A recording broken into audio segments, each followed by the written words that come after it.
നാളെ നടത്താനിരുന്ന മുസ്ലിം ലീഗ് സ്ഥാനാർത്ഥി പ്രഖ്യാപനം മാറ്റി.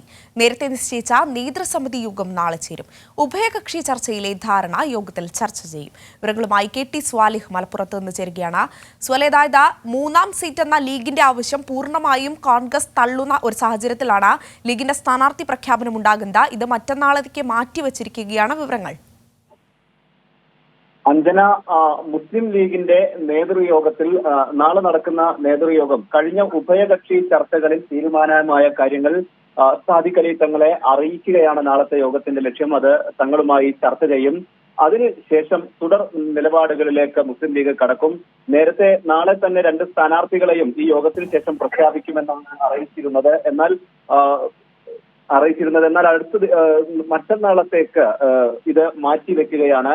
ഈ ഉഭയകക്ഷി ചർച്ചകളിലെ ധാരണ പ്രശ്നങ്ങൾ, കോൺഗ്രസിൽ നിന്ന് അനുകൂലമായ നടപടികൾ ഉണ്ടാവാത്തത് മുസ്ലിം ലീഗിനെ ആശങ്കയിലാക്കിയിട്ടുണ്ട്.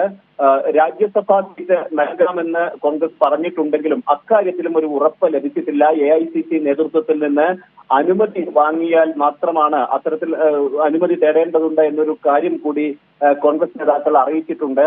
ഇതാണ് മുസ്ലിം ലീഗിന് വലിയ ഒരു ആശങ്കയുണ്ടാക്കുന്നത്. പാർലമെന്റ് സീറ്റുമില്ല, ഒപ്പം പകരം നൽകാമെന്ന് പറയുന്ന രാജ്യസഭാ സീറ്റ് ഉറപ്പും കോൺഗ്രസിൽ നിന്ന് ലഭിക്കുന്നില്ല. ഇക്കാരണങ്ങൾ കൂടി മുസ്ലിം ലീഗിന്റെ നാളത്തെ യോഗത്തിൽ പ്രധാനമായി ചർച്ചയാവും. അഞ്ജന, ശരി, സ്വാലിഹാണ് വിവരങ്ങൾ നൽകിയത്. എന്തായാലും നാളെ മുസ്ലിം ലീഗിന്റെ സ്ഥാനാർത്ഥി പ്രഖ്യാപനം ഉണ്ടാകില്ല. മറ്റന്നാളേക്ക് സ്ഥാനാർത്ഥി പ്രഖ്യാപനം മാറ്റിയിരിക്കുകയാണ്. നാളെ യോഗം പാണക്കാട് ചേരും. വിവരങ്ങളാണ് KT സ്വാലിഹ് മലപ്പുറത്ത് നിന്ന് നൽകിയത്.